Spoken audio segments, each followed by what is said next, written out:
নমস্কার, বাংলা টক আমার ইউটিউব চ্যানেলে আপনাদের স্বাগত। প্রতিদিনকার মতন আজকেও আমি আমার ভিডিও নিয়ে আপনাদের সামনে উপস্থিত হয়েছি। আমার ভিডিওর শুরুতেই আজকে আপনাদের কাছে আমার আবেদন, আপনারা আমার এই ইউটিউব চ্যানেলটিকে সাবস্ক্রাইব করুন। ভিডিওর কমেন্ট বক্সে আপনাদের গুরুত্বপূর্ণ মতামত অবশ্যই লিখে জানান।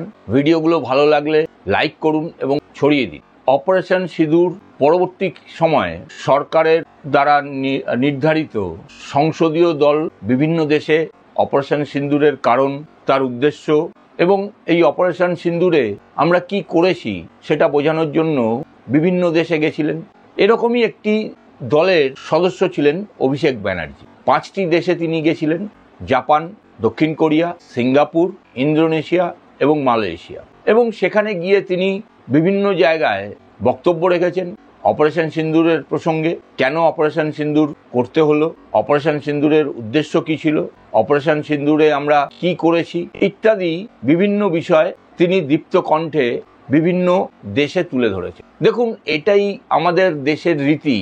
বৈদেশিক নীতি সম্পর্কে সরকারের যে চিন্তাভাবনা, যে ধারণা, যে নীতি, সেই নীতিটাই আমাদের দেশের রাজনৈতিক দলগুলো তাদের ক্ষুদ্র রাজনৈতিক স্বার্থকে সরিয়ে রেখে যখন বিভিন্ন দেশে যেতে হয় সেই সময় তুলে ধরেন। তারা যখন বিভিন্ন দেশে যান, সরকারের নীতি সেটাকেই তারা তাদের বক্তব্যে প্রতিফলিত করেন। অভিষেক ব্যানার্জিও এর অন্যথা করেননি এবং যথেষ্ট ভালোই তিনি বলেছেন, একথা নির্দ্বিধায় বলাই। দেখুন, অভিষেক ব্যানার্জি তো প্রথমে এই সংসদীয় দলের সদস্য ছিলেন না। কেন্দ্রীয় সরকারের পক্ষ থেকে বহরমপুরের সাংসদ ইউসুফ পাঠানকে নমিনেট করা হয়েছিল এই বিদেশ সফরের জন্য, কিন্তু মমতা ব্যানার্জি প্রতিবাদ করেন। তিনি ইউসুফ পাঠানের জায়গায় অভিষেক ব্যানার্জিকে পাঠানোর কথা বলেন। কিরেন রিজিজুর সঙ্গে কথা হয় এবং অভিষেক ব্যানার্জি এই সংসদীয় দলে অন্তর্ভুক্ত হন ইউসুফ পাঠানের জায়গায়। আমরা জানি, বিভিন্ন সময় আমরা শুনেছি, দেখেছি, বিভিন্ন মিডিয়াতে খবরে প্রকাশ হয়েছে মমতা ব্যানার্জির সঙ্গে অভিষেক ব্যানার্জির একটা ঠান্ডা লড়াই চলছে দলের মধ্যে। অভিষেক ব্যানার্জি একরকমভাবে দল পরিচালনা করতে চাইছেন, মমতা ব্যানার্জি তার পুরনো সঙ্গী সাথী সহযোগী যারা রয়েছেন তাদেরকে নিয়ে দল পরিচালনা করতে চাইছেন। এই নিয়ে একটা দলের অভ্যন্তরে লড়াই একটা চলছিল, এখনো আছে। মৃদুমন্দ সেই হাওয়া বইছে না, একদম তা নয়। দেখুন, প্রত্যেক দলেই এটা থাকে, নবীন এবং প্রবীণের একটা দ্বন্দ্ব থাকে, কারণ নবীনের সঙ্গে প্রবীণের নিশ্চিতভাবেই চিন্তাভাবনা, দৃষ্টিভঙ্গি ইত্যাদির পার্থক্য থাকে। স্বাভাবিকভাবেই তৃণমূলেও রয়েছে। একটা সময় আমরা বিভিন্ন জায়গায় দেখেছি কলকাতার রাজপথে ব্যানার, পোস্টার, হোর্ডিং করতে নতুন তৃণমূল। সেই সময় তো বিভিন্ন পত্রপত্রিকায়, মিডিয়াতে এমনও বলা হচ্ছিল অভিষেক ব্যানার্জি দল ছেড়ে দেবেন, দল ভেঙে বেরিয়ে যাবেন। তার সঙ্গে গুচ্ছ বিধায়ক, নেতা, সাংসদ তারাও নাকি দল ছাড়ার জন্য প্রস্তুত। কিন্তু আদতে সেটি হয়নি। তার কারণ একেবারেই যে এই চেষ্টা অভিষেক ব্যানার্জি করেননি তা নয়, কিন্তু এই চেষ্টা করতে গিয়ে তিনি দেখেছেন মুখে অনেকে অনেক কথা বললেও কার্যক্ষেত্রে কিন্তু সবাই পিছু হটেছে। কারণ প্রত্যেকেই জানেন, তৃণমূলের যারা বিধায়ক আছেন, সাংসদ আছেন, নেতা, তারা এটা মানেন এবং বোঝেন যে এই রাজনীতির বাজারে মমতা ব্যানার্জির মুখকে বাদ দিয়ে তাদের কোনো গুরুত্ব নেই, তাদের এমন কোনো অনুগামী সংখ্যা নেই বা তাদের এরকম কোনো ক্যারিশমা নেই যে তারা নিজের থেকে যে কোনো নির্বাচনে জিতে আসতে পারেন। ফলে কিন্তু তারা আস্তে আস্তে পিছু হটেছে এবং এর থেকে অভিষেক ব্যানার্জিও একটি শিক্ষা নিয়েছেন। শুধু তাই নয়, দ্বন্দ্ব এক সময় এমন পর্যায়ে পৌঁছেছিল যে আমরা দেখছিলাম তৃণমূলের বিভিন্ন পদ থেকে অভিষেক ঘনিষ্ঠ, তার কাছাকাছি যারা রয়েছেন তাদেরকে সরিয়ে দেওয়া হচ্ছিল। এমনকি অভিষেক ব্যানার্জির ঘনিষ্ঠ বন্ধু, তার আইনজীবী, যিনি তৃণমূলের আইনের দিকটা দেখাশোনা করতেন, একটা সময় মমতা ব্যানার্জিরও আইনজীবী ছিলেন, তাকেও পর্যন্ত তার নির্দিষ্ট পদগুলো থেকে সরিয়ে দেওয়া হয়েছিল। তার সিকিউরিটি যে তিনি পেতেন সেটা উইথড্র হয়ে গেছিল। কিন্তু এখন শোনা যাচ্ছে ধীরে ধীরে আবার পরিস্থিতি স্বাভাবিকের দিকে যাচ্ছেন এবং তিনি তার শপথে আবার খুব শিগগিরই পুনর্বহাল হবেন। এবং অভিষেক ঘনিষ্ঠ যারা বিভিন্ন পদ থেকে অপসারিত হয়েছিলেন তাদের মধ্যেও কেউ আবার শপথে পুনর্বহাল হবেন। দেখুন, এটা হওয়ার ছিল একটাই কারণে, যারা এতদিন অভিষেক ব্যানার্জিকে বুঝিয়ে এসেছিলেন যে তার এখন রাজ্যের নেতৃত্ব দেওয়ার সময় এসে গেছে, তার নেতৃত্ব দেওয়া উচিত, এবং বারবার করে অভিষেক এটা বোঝাতে চেয়েছিলেন মমতা ব্যানার্জিকে যে তাকে মুখ্যমন্ত্রীর দায়িত্ব সঁপে দিয়ে মমতা ব্যানার্জি যেন দিল্লির রাজনীতিতে বেশি সময় দেন, মনোনিবেশ করেন, কিন্তু মমতা ব্যানার্জি সেটা শোনেননি। এবং তারপরে অভিষেকের পক্ষ থেকে যেটা ভাসিয়ে দেওয়া হয়েছিল, অভিষেকের পক্ষ থেকে মানে তার অনুগামীদের পক্ষ থেকে ভাসানো হয়েছিল যে অন্ততপক্ষে তাকে পশ্চিমবঙ্গ রাজ্য মন্ত্রিসভায় সামিল করা হোক, তাকে উপমুখ্যমন্ত্রীর পদ দেওয়া হোক এবং তার সঙ্গে পুলিশের দায়িত্বটা তাকে ছেড়ে দেওয়া হোক। কিন্তু মমতা ব্যানার্জি সেটাতেও রাজি হন, কারণ তিনি জানেন একবার অভিষেক ব্যানার্জিকে উপমুখ্যমন্ত্রী বা এরকম পুলিশের দায়িত্ব দিলে পরে তার গুরুত্ব ধীরে ধীরে কমে যাবে। সবাই হয়তো তার পায়ে হাত দিয়ে নেতা মন্ত্রীরা প্রণাম করবেন, তার আশীর্বাদ নেবেন, কিন্তু প্রত্যেকেই আস্তে আস্তে গিয়ে ওই অভিষেকের শিবিরে গিয়ে ভিড়বেন। ফলে তিনি গুরুত্বহীন হয়ে যাবেন।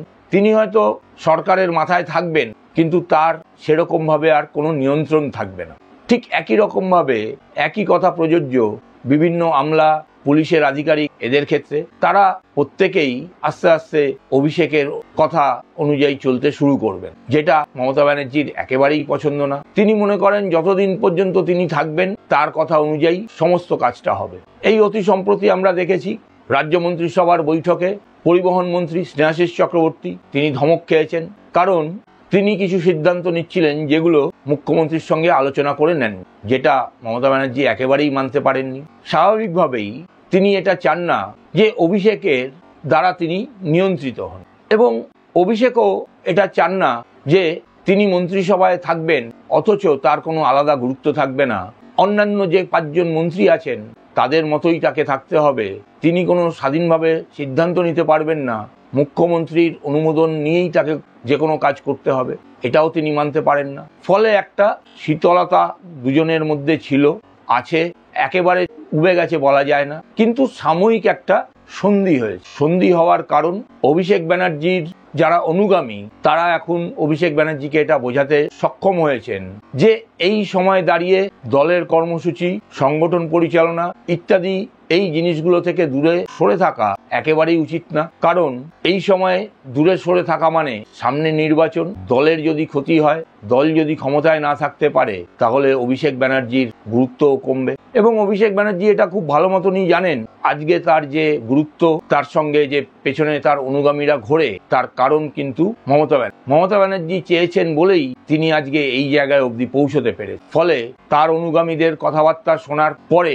তিনি এটা অনুধাবন করতে পেরেছেন যে আপাতত সন্ধি করে, আত্মসমর্পণ করে দলের কাজে মনোনিবেশ করা, সংগঠন পরিচালনার কাজে মনোনিবেশ করাই শ্রেয়। কারণ তার বয়স কম, দীর্ঘ সময় পড়ে রয়েছে। তৃণমূল কংগ্রেস যদি ক্ষমতায় থাকে, পার্টি যদি ঠিকঠাক থাকে, শক্তিশালী থাকে, তাহলে তিনি যে কোনো সময় রাজ্যের দায়িত্বে আসতেই পারে। তার ফলেই এখন কিন্তু ধীরে ধীরে এই দুজনের মধ্যে যে শীতলতা ছিল সেটা আস্তে আস্তে কমতে শুরু করে। মমতা ব্যানার্জিও এটা নিশ্চিতভাবেই বোঝাতে পেরেছেন যে তার অভিষেক ব্যানার্জিকে ক্ষমতা ছাড়তে কোনো অসুবিধা নেই, কিন্তু এখনই সেই মুহূর্ত আসেনি, সেই সময় আসেনি। ভোট আসছে এবং যেটা শোনা যাচ্ছে আইপ্যাক আবার ধীরে ধীরে সক্রিয় হচ্ছে। আইপ্যাক সক্রিয় হওয়া মানেই অভিষেক ব্যানার্জি সক্রিয় হওয়া। ভোটে প্রার্থী কারা হবেন সম্পূর্ণটা হয়তো অভিষেক ব্যানার্জির কথা মমতা ব্যানার্জি মানবেন না, কিন্তু একটা বড় অংশ অভিষেক ব্যানার্জির কথা অনুযায়ী তিনি ঠিক করবেন প্রার্থী কারা হবে।